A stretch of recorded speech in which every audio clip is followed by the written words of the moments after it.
வணக்கம் சார். வணக்கம் ஜெயமன் சார், லோகேஷ் கனகராஜ் வந்து திடீர்னு இல்லை, நிறைய நாள் எக்ஸ்பெக்ட் பண்ணிட்டு இருந்தது ஹீரோவா ஒரு டீசர் வந்து ரிலீஸ் ஆயிருந்துச்சு.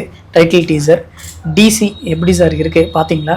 ஏற்கனவே நீங்கள் சொல்கிற மாதிரி கமலுடைய மகள் ஸ்ருதிஹாசன் கூட ஒரு சாங் ஒன்று பண்ணியிருந்தார். வந்து அவருக்கு எல்லாருக்கும் ஒரு ஆசை இருக்கும், வந்து திரையில் வந்து நடிக்கணுன்ற ஒரு ஆசை கண்டிப்பாக இருக்கும். லோகேஷ் கனகராஜுக்கு அது மேபி வந்துருச்சு. அதை ஆனால் அதெல்லாம் மீறி இப்போ இந்த படத்தில் நடிக்கிறதுக்கான காரணம், ஆல்ரெடி இது முடிவு பண்ணது அப்படின்னு சொல்லிட்டு இருந்தாலும் கூட இது அவருக்கு ஒரு அவமானம், ஒரு அழுத்தம், இதெல்லாம் சேர்ந்து தான். நீங்கள் எப்படி இருந்தது அந்த டீசர் அப்படின்னு கேட்டிருந்தீங்க. அருண் மாதேஸ்வரன் சொல்லவே தேவையில்ல. நீங்கள் ராக்கி, சானிக் ஆகிதம், இல்லை கேப்டன் மில்லர் மட்டும்தான் தனுஷ் அது மாதிரி வேணாம்னு சொன்னதுனால, அதாவது என்ன சொல்ற, ஒரு சைக்கோத்தனமான ஒரு படமாக, ஒரு ரத்தம் சதயமா, ஒரு வயலன்ஸ் அதிகமாக இருக்கக்கூடிய படமாக 2 படமாக இருந்தது. இது வேணாங்க, இது வேற ஒரு கதைக்களம்னு சொல்லி அது அவருடைய ஜானல் 2 படம் தான் எடுத்தார். கொஞ்சம் மாறுபட்டதுவாக இருந்தது. இந்த டீசரில் பார்க்கும்போதே தெரிஞ்சது வந்து லோகேஷ் கனகராஜ் வந்ததும், அப்புறம் அந்த வமிகா அவங்க ஒரு என்ட்ரியும் வந்து பார்த்தீங்கன்னா கொஞ்ச நேரம் வந்தாலும் அந்த டீசர் வந்து ஒரு கவனத்துக்குரிய டீசராக இருந்தது. அதுலேயே நிறைய டீகோட் பண்ணலாம் ஆரம்பித்தாங்க. வந்து எனக்கு பார்த்தீங்கன்னா கண்டிப்பாக இந்த படமும், அதாவது தேவதாசும் ஒரு வயலன்ஸ் சொல்லக்கூடிய படமாக தான் இருக்கும்னு நினைக்கிறேன் சார். இந்த எப்பயுமே இந்த லோகேஷ் கனகராஜா இருக்கட்டும், இல்லை அவர் கூட இருக்கிறவங்க எல்லாருமே ஏன் வயலன்ஸையே பெரிய ஆயுதமாக எடுக்கிறாங்க? வயலன்ஸ் தான், மற்ற எதுக்குமே போக மாட்டேங்கிறாங்களே, ஏன் சார்? இல்லை, இப்பயே பார்த்தீங்கன்னா சோஷியல் மீடியாவில் இப்போ இருக்கிறவங்களாம் கூட வந்து பார்த்தீங்கன்னா அந்த வயலன்ஸ்லாம் ரொம்ப போர் அடிச்சு போச்சுலாம் கூட சில பேர் வந்து கமெண்ட்ஸ் எழுதியிருக்காங்க. அது வேணாங்க, அதை தவிர்த்துருங்க அப்படின்னு. லோகேஷ் வந்து வயலன்ஸை தாண்டி பார்த்தீங்கன்னா வழக்கம் போல் அவருக்குல்ல சாக்லேட், மேஜிக் மஷ்ரூம், அது மாதிரியான மேஜிக் மஷ்ரூம் போயிடுவார். அவர் படத்துல இல்லாமலாம் இருக்காது. கூலியில மட்டும் அதை வேணான்னு சொன்னார் பொழுது வந்து ரஜினி, அதனால அதை கொண்டு வரல. வந்து அவர் வேற மாதிரி அதை கொண்டு போய் இது பண்ணிட்டாரு. இது அவங்களாம் நினைச்சுக்கிறாங்க, இன்றைக்கு இருக்கிற அந்த பசங்களாம் அதை பார்த்து விரும்புறாங்க, அதெல்லாம் இது பண்ணாங்கன்னு. ஆனா இன்றைக்கு இருக்கிற பசங்க வேற ஒரு படத்தையும் வந்து கொண்டாடிக்கிட்டு தான் இருக்காங்க. வந்து லோகா மாதிரி படங்கள், டியூட் மாதிரியான படங்கள், அந்த மாதிரி படங்கள்லையும் கொண்டாடிக்கிட்டு இருக்காங்க. ஒரு விதத்தில் அது கொண்டாடக்கூடாத படம் தான் அது. ஆனா அதையும் வந்து நம்ம ஏதாவது பேசினா அதுக்கு எதிர்வனையா அவங்க பேசிட்டு இருக்காங்க. இதை தாண்டி நீங்க சொல்ற மாதிரி இந்த வயலன்ஸ் அப்படின்ற ஒரு விஷயம் வந்து நம்ம இதை எடுத்தோம்னா நம்மள வந்து ஒரு ஹாலிவுட் டைரக்டருக்கு இணையா நம்மளை வந்து மதிப்பாங்க, நம்ம பார்ப்பாங்க, நாம அப்படி அந்த சபையில் அப்படி இருக்கலாம்னு அவங்களா ஒரு கற்பனை பண்ணிக்கிறாங்களோன்ட்டு எனக்கு தோணுது. வந்து சார், நேற்று அந்த பார்த்த டீசர்லயே அவர் வந்து கத்தியில ஃபுல்லா ரத்தமா, ஃபேஸ் எல்லாம் ஃபுல்லா ரத்தமா அப்படியே நடந்து வராரு. அப்புறம் இவங்க வந்து வமிகா வந்து நிரோத் அப்படின்னு சொல்லி ஒன்று அதை வந்து மெயினா எடுத்துட்டு வராங்க. இது என்ன மீன் பண்ண வராங்கன்னு புரியல நமக்கு. ஆக்சுவலா வந்து என்னன்னா, அது அதோட பின்னணியில கூட ஒரு படம் ஒன்று, இங்கிலீஷ் படம் ஒன்று, பானி அண்ட் கிளைட் அவங்களோட மூவி போஸ்டர் ஒன்று இருக்கும். மேபி அதனுடைய கதை சாயல் தான் இது. வந்து 2 ஜோடிகள் வந்து ரொம்ப வயலன்ஸா இறங்கி பணம் சம்பாதிக்கிறார்கள் அப்படின்னு தான் அதனுடைய ஒன்லைன். அது எப்படி கொண்டு வந்திருக்காங்க, எப்படி அதை வந்து ப்ரெசென்ட் பண்ண போகிறார்கள் அப்படின்னு தெரியும். நீங்க சொன்ன மாதிரி இந்த ஒரு காண்டம் ஒன்று பார்த்துருப்பீங்க. ஆமா, அது பேர் வந்து இப்போதான் காண்டம் விதவிதமான பேர்லாம் சொல்லிட்டு இருக்காங்க. வந்து 1968 இந்தியாவில் முதல்ல அறிமுகப்படுத்தப்பட்ட காண்டம் அதுதான். 80 காலகட்டங்களில் நிறைய பேர்னா வந்து பசங்கள்லாம் அதை வந்து பலூன் ஊதி வெடிக்க என்னென்ன தெரியாது, வந்து ஊதி இது பண்ணிட்டு இருந்தோம். சில பெரியவங்களாம் பார்த்து கண்டிப்பாங்க, வந்து டே போட அப்படின்னு இது பண்ண. அந்த காலகட்டங்களில் இந்த பால்வினை நோய்கள்னு இல்லைங்களா, அது வந்து ரொம்ப உச்சமாக இருந்தது. விழிப்புணர்வு இல்லாத மக்களிடம் விழிப்புணர்வு இல்லாத அளவுக்கு இருந்த பொழுது தான் கவர்மெண்ட்டே இது அதிகப்படியாக இலவசமாலாம் கொடுத்தாங்க. வந்து ஆரம்ப சுகாதார நிலையங்கள், அப்புறமா பார்த்தீங்கன்னா பொது இடங்களில் ஒரு பாக்ஸில் போட்டு வைக்கிறது, கொண்டு போங்கன்னு சொல்றது, இதெல்லாம் வந்து அப்புறம் வீடாலாம் வந்து கொடுக்கலாம் ஆரம்பிச்சாங்க. வந்து ஏன்னா இதனால ஒன்றும் இது இல்லை, இது மக்களுக்கு தெரியணும் அப்படின்னு அதை கொண்டு வந்து டிகோட் பண்ணியிருக்காங்க. வந்து ஒரு சமயம் அந்த காலகட்டங்களில் ஒரு 80s நடக்கிற சம்பவமா, அந்த 80s நடக்கிற சம்பவத்தை கொண்டு வந்து இங்கே இது பண்ணுறாங்களா, வாமிகாவுடைய கேரக்டர் வந்து நமக்கு என்னென்னு இதுலேயே தெரிஞ்சு போகுது. வந்து இப்போ இவங்க 2 பேரும் செஞ்சு என்ன மாதிரியான சம்பவத்தை பண்ண போறாங்கன்னு ஒரு பெரிய எதிர்பார்ப்பு எனக்கு தெரிஞ்சு பார்த்தீங்கன்னா இந்த ஒரு டீசர்லேயே கொண்டு வந்துட்டாங்க. ஒரு டைட்டிலுக்கான டீசர் இந்த அளவுக்கு இருக்குது. வந்து லோகேஷ் கனகராஜ் அவர் வந்து டைரக்ஷன் தான் அவர் மெயினாக வந்தார், இப்போ ஆக்டிங்கில் இறங்கியிருக்காரு. பிரதீப் அவரும் டைரக்ஷன் வந்தார், இப்போ ஃபுல் அண்ட் ஃபுல் ஆக்டிங் ஆக்கிட்டாரு. அதே மாதிரி லோகேஷும் ஆக்டிங்கில் ஃபுல்லாக இறங்குறதுக்கு வாய்ப்பு இருக்கா? இல்லை, மேபி இது கிளிக் ஆகி போச்சு. நல்ல கேள்வி இது. உண்மையிலே வந்து நீங்கள் டைரக்டர்கள் நடிக்க வந்ததுக்கான காரணம் வந்து பல பேர் பல விதமாக சொல்லலாம். வந்து சில பேர் வந்து நான் வந்து நடிக்கணுன்றதுக்காக தான் வந்தேன், இங்கே வந்தோடனே என் சூழ்நிலை மாறி போச்சு. சில பேர் வந்து கட்டாயத்தின் பேரில் யாருமே இல்லை அந்த நேரத்தில் டக்குன்னு கூப்பிட்டு நடிங்கன்ட்டாரு அப்படின்னு பாக்கியராஜெலாம் சொல்லியிருப்பார். வந்து எங்கள் டைரக்டர் தான் வந்து நீ தான் ஹீரோ அப்படின்ட்டாரு. வந்து எனக்குலாம் பக்குன்னு இருந்தது. நம்ம என்ன பண்ண போறோம், நம்மளாம் ஒரு முகத்தை சார் 1 முறைக்கு 2 முறை யோசனை பண்ணிக்கங்க சார் சொன்னேன், இதெல்லாம் நஷ்டம் அடையக்கூடாதுன்னு நீ தான் முடிவு பண்ணிட்டியா அப்படியான சம்பவங்கள்லாம் வந்து பெரும்பாலும் என்னன்னா சில ஹீரோக்களிடம் அவமானப்பட்டு அல்லது உதாசீனப்படுத்தப்பட்டு நடிகரான இயக்குனர்கள்லாம் உண்டு.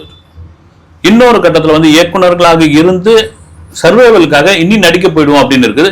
இதில் நிறைய என்னன்னு பார்த்தீங்கன்னா, இப்போ ஒரு கதை சொல்ல போய் ஒரு ஹீரோ கிட்ட கதை சொல்ல போய் அந்த ஹீரோ வந்து அந்த கதையை சரியாக ரிசீவ் பண்ணாம அல்லது வந்து அந்த இயக்குனரை வந்து மதிக்காமல் இண்டஸ்ட்ரியில் நடிகர் சம்பவங்கள்லாம் இருக்குது.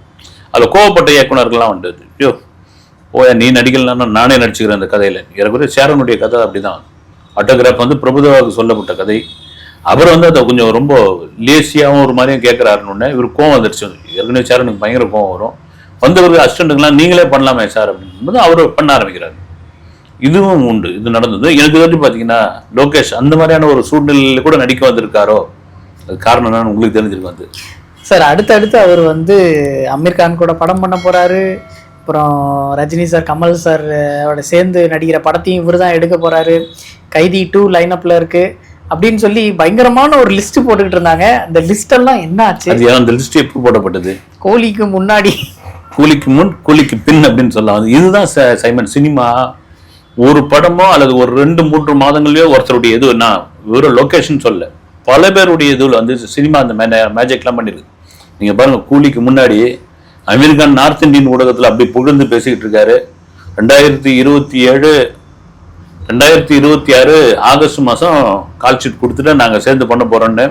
அப்புறம் ராம் சரணுக்கு வந்து சிரஞ்சீவி கதை கேட்டு ஓகே பண்ணி இவருக்கு விருந்துலாம் வச்சாங்க தெரியுங்களா. வந்து விருந்துலாம் வச்சு ராம்சரண் உங்களுக்காக ராம்சரண் வெயிட் பண்ணிட்டு இருந்தாருன்னு. அந்த பக்கம் வந்து கமலஹாசன் வந்து தம்பி எப்போ ஆழ்வார்பட்ட வர போறீங்க அப்படின்னு அங்கே கைது 2க்காக காத்துக்கிட்டு இருக்காங்க அப்படின்னு கார்த்தி தரப்புல இப்படி இருந்தோடனே ஒரு கூலின்னு ஒரு படம் வந்த பிறகு அப்படியே தலைகீழ மாறிச்சு. இந்த ரசிகர்கள்லாம் போட்டு அது உண்மையிலேயே வந்து ரஜினி ரசிகர்களுக்கான ஒரு டேஸ்ட்னு ஒன்று இருக்குதுங்க. வந்து ஒரு திரையில எப்படி பார்க்கணும் ரஜினியை அப்படின்லாம் வந்து. ஏன்னா ரஜினி நடிச்சிருந்தா எவ்வளோ புரட்சார்த்த முறையில் வந்து சில இதெல்லாம் பண்ணியிருக்கலாம். அதெல்லாம் வேணாம், அதை நம்ம பண்ணிட்டு போயிடும். ப்ரொடியூசர் என்ன ஆவாங்க? அதில் ரஜினி ரொம்ப தெளிவான ஒரு மனிதர். இந்த தப்பெல்லாம் நம்ம இதில் விளையாடக்கூடாது. வந்து நமக்கு என்ன வருமோ அதை தான் பண்ணணும், அதை தாண்டி நம்ம ஒன்றும் பண்ணக்கூடாது அப்படின்னு நிறைய சுந்தர் சி அருணாச்சலம் படம் சம்பந்தமான இன்டர்வியூலாம் கூட சொல்லியிருப்பாரு. நானும் ஆச்சரியப்போயிடும். அவர் சொல்லும்போது பார்த்தீங்கன்னா, சார் இந்த சீனுக்கு லாஜிக்கே இல்லைன்னா நீங்கள் தேட்டரில் பாருங்கன்னு அந்த ஃபேன்ஸ் அவ்வளோ கொண்டாடுவாங்க. அதுதான் ரஜினி. என்னன்னா தனக்கு எப்படி பிரசன்ட் பண்ண அந்த ரசிகர்கள் கொண்டாடுவாங்கன்றது ஒரு மாஸ் ஹீரோ வந்து அணுவா தெரிஞ்சு வச்சிருந்த ஒரு ஹீரோ வந்து ரஜினி. அவர் முழுமையான ஒரு ஃப்ரீடம் கொடுத்தாரு அப்படின்றதுக்காக நீங்க எடுத்திருந்தீங்கன்னா என்ன ஆகிறது வந்து ரெண்டாவது ஓவர் பில்டப் வேற கொடுத்துட்டாங்க. அதனால இது எங்க கன்ஃபார்ம் ஆச்சு அப்படின்னா, இந்த ரஜினி கமல் பண்ற படத்துல என்ன சார் அப்டேட் ஏர்போர்ட்ல கேட்கும்போது கதை ஒன்றும் ரெடி ஆகலை, டைரக்டரும் ஒன்றும் முடியலன்னு முடிஞ்சு போச்சு. வந்து ரைட்டு லோகேஷ் கனகராஜ் நடிக்கிறாரு. உண்மையை அருண் மாதேஸ்வரன் அந்த படம் என்ன ஆச்சுன்னு மறந்துட்டீங்களே. இளையராஜா பயோபிக் தான் பெரிய அளவில் நமக்கு எல்லாரும் கூட ஆச்சரியமா இருந்தது. தனுஷ் ஓகே நடிக்கிறாரு. இளையராஜாவுடைய அந்த சின்ன வயசு உருவத்தெல்லாம் ஒத்த மாதிரி இருக்கும். நடிப்புலையும் அவர் கொண்டு வந்துருவாருன்னு அருண் மாதேஸ்வரன் எதுக்குங்க அவர் அப்படின்ட்டு எனக்கு தெரிஞ்சு பார்த்தீங்கன்னா இளையராஜா ஏதோ ஒரு டெஸ்ட் ஷூட் மாதிரி எடுத்துன்னு அவர் சொல்லியிருக்காரு. சில சம்பவத்தெல்லாம் சொல்லி அது போட்டு பார்த்தோன்னா அவர் திருப்தி இல்லை. அவர் பயங்கர திருப்தி படுத்துறது பயங்கரமான விஷயம் இல்லைங்களா. அவர் நடிக்க ஆரம்பிச்சு எத்தனை கரெக்ஷன் சொல்ல போறாரு தெரியல. அது ஒரு பக்கம் இருக்கும்போது இப்போதைக்கு வேணா வைங்க, நான் சொல்லும் போது படம் எடுத்தா போதுன்ட்டு கேட்டார். அது ஏறக்குறைய அது டிராப் தான். சார் இப்போ இந்த லோகேஷ் கனகராஜ் அவர் வந்து லைனப்ல நிறைய இருக்கு, அதுக்கு ஏதாவது அட்வான்ஸ் வாங்கியிருப்பாரா? இந்த இண்டஸ்ட்ரியில் இருக்கவங்கள்ட்ட அட்வான்ஸ் கொடுத்தா திரும்ப கிடைக்குமா? அந்த மாதிரி விஷயங்கள்லாம் ஏதாவது முன்னாடி லோகேஷ் கனகராஜ் அடுத்த கமிட்மெண்ட்ல, ஏன்னா நீங்க மற்ற டைரக்டரா இருந்தா ரைட் வந்து மற்ற டைரக்டர் மீன்னா வந்து வேற ஒரு மிடில் ஹீரோ வச்சு ஒரு படம் பண்ணி ஒரு இட்டு கொடுத்துட்டாருன்னா டக்குன்னு ஒரு 4-5 படத்துக்கு அட்வான்ஸ் வாங்கலாம், ஒரு கதை சொல்லியிருக்கலாம் ரைட்டு. இவர் எல்லாம் வந்து ஒரு மாஸ் ஹீரோ வச்சு படம் பண்ணார். அடுத்த கமிட்மெண்ட் எதுவும் நமக்கு ஓகே ஆன மாதிரி தெரியல. நீங்க அமெரிக்கானோ இல்லை ராம் சரணோ இங்க கைதி 2ஓ கமலோ எதுவுமே கிடையாது. வந்து அட்வான்ஸ் கொடுத்ததுக்கான ஏன் இப்போ அட்வான்ஸ் பிரச்சனை நீங்க உள்ள எடுக்கிறீங்க? ஆர்த்தி கையில அட்வான்ஸ் போனா திரும்ப வராது. சூர்யா தம்பியா சார்? அவர் இல்ல சார், பழைய கார்த்தி நவரசநாயகன் முத்துராமன் கார்த்திக். ஆமா ஓகே ஓகே ஓகே ஓகே ஆம். இப்ப சமீபத்துல இவருடைய இன்டர்வியூ ஒன்று பார்த்துருப்பீங்கன்னு நினைக்கிறோம். அது பாரதி கண்ணன் டைரக்டரோட இன்டர்வியூ பெரிய வைரல் ஆகி போச்சுங்க. அது வந்து அது இண்டஸ்ட்ரி முழுக்கவே தெரியும். அதாவது 9 மணிக்கு ஃபர்ஸ்ட் ஷாட்னா அவர் தலைவர் வந்து 2:30 மணிக்கு தான் வருவார். வந்து 4:30 மணிக்கெல்லாம் கிளம்பி போயிடுவார். 3 மணி நேரத்துல என்னையா நடிக்க முடியும், அதான் நடிப்பார் அவர் அப்படின்னு.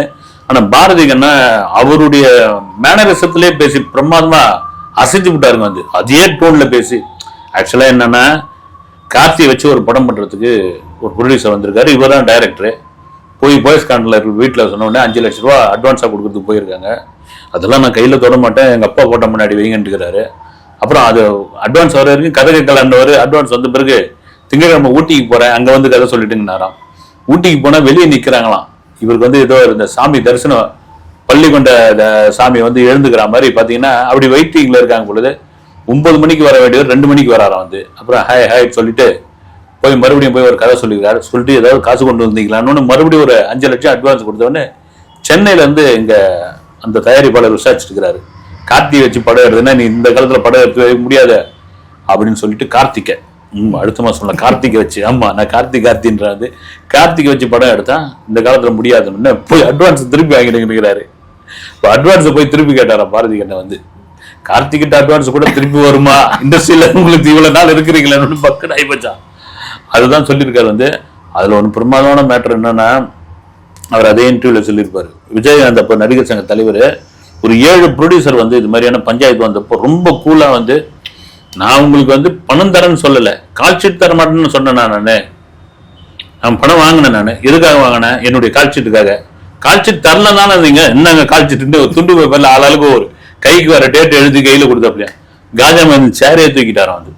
இந்த சம்பவம் கூட உண்டு வந்து. அந்த சமயத்தில் வந்து கார்த்திகை வந்து ஒரு பிரபல ரவுடி நடுக்கடலில் கொண்டு போய் ஒரு கயிறில் கட்டி ஒரு நாள் முழுக்க வச்சிருந்து அதுக்கப்புறம் வந்து விஷயம் தெரிஞ்சு விஜயகாந்த்லாம் போய் மீட்டு எடுத்துன்னு வந்தாங்கன்னு ஒரு சம்பவம் உண்டு. கைத்தில் ஃபுல்லாக கட்டி போட்டு அந்த அந்த ரவுடியோட ஸ்டைலில் என்னென்னா அந்த தாம்பு கைத்து மேலே அது மேலே தண்ணி ஊற்றுவாங்க. என்ன ஆகும் வந்து கயிறு இருக்கும் அப்படியே இதுவாகி அது வந்து அது ரொம்ப இதுவாச்சு வந்து. ஆமாம் இல்லை திடீர்னு அது ட்ரெண்ட் ஆகிட்டு இருக்கு, பயங்கர ட்ரெண்ட் ஆகிட்டு இருக்குங்க. அது வந்து இப்போ எந்த தலைமுறைலாம் போய் சில பேர்லாம் வந்து கார்த்திக் யாருன்னுலாம் போய் தேடிக்கிட்டு இருக்காங்க வந்து. கௌதம் கார்த்திகோட அப்பான்னு சொல்லும்போது தான் தெரிய வருது. சார் கரூர்ல வந்து சிபிஐ விசாரணையை ஆரம்பிச்சுட்டாங்க. இன்னைக்கு வந்து பனையூர் அலுவலகத்துல வந்து விசாரணை தொடங்கியிருக்காங்க அப்படின்னு சொல்லி நியூஸ்லாம் வந்துட்டு இருந்தது. இந்த சிபிஐ வந்திருக்காங்கன்னு உடனே விஜய் அவர்கள் வந்து கிளம்பி ஆஃபீஸ் போயிட்டாரு அப்படின்னு சொல்லி சொல்றாங்க.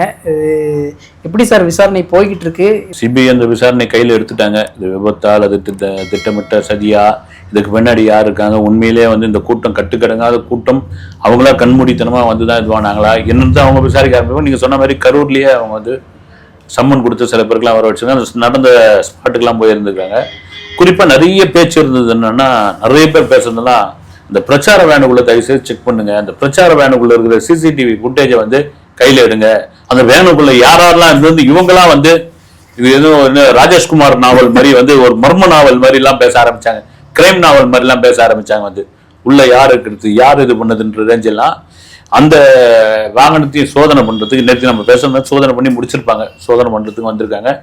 ஒருவேளை அந்த சிசிடிவி ஃபுட்டேஜும் வந்து அவங்க கையில் எடுத்திருப்பாங்க. அது மற்றபடி திடீர்னு பார்த்தீங்கன்னா விஜய் அங்கே வந்து விசாரிக்கிறாங்க அப்படின்னாங்க, அங்கே வந்து விசாரிக்க மாட்டாங்க இல்லைங்களா? ஆமாம், ஆஃபீஸில் கூப்பிட்டு தான் விசாரிப்பாங்க. பட் அங்கே ஆஃபீஸில் வந்து சிபிஐ விசாரிக்கிறதுக்கு விஜய் ஏன் கிளம்பி போறாரு அப்படின்னு அது தெரியல. என்ன எதுக்கு அதுக்காக கிளம்பி போறாரா, வேற எங்கே போறாரு, பட்டினமங்கலத்துக்கு போறாரா, அது வந்து பனையூருக்கு போறாரான்னு தெரியல. வந்து அவர் வண்டி வந்தாலே கேமரா வந்து ஒரு 10 கேமரா பின்னாடி போய்கிட்டு இருக்கு. வந்து இதெல்லாம் மீறி வழக்கம் போல வந்து இன்னும் தீவிரமா அவங்களுடைய அரசியல் களத்தில் இறங்கிட்டாங்க. பார்த்தீங்கன்னா வந்து 66 பொறுப்பாளர்கள் மாவட்ட ரீதியாக நியமிச்சிருக்காங்க. வந்து இந்த இளைஞர் அணி, மகளிர் அணி, தொண்டர் அணிலாம் இருந்தது பாருங்க.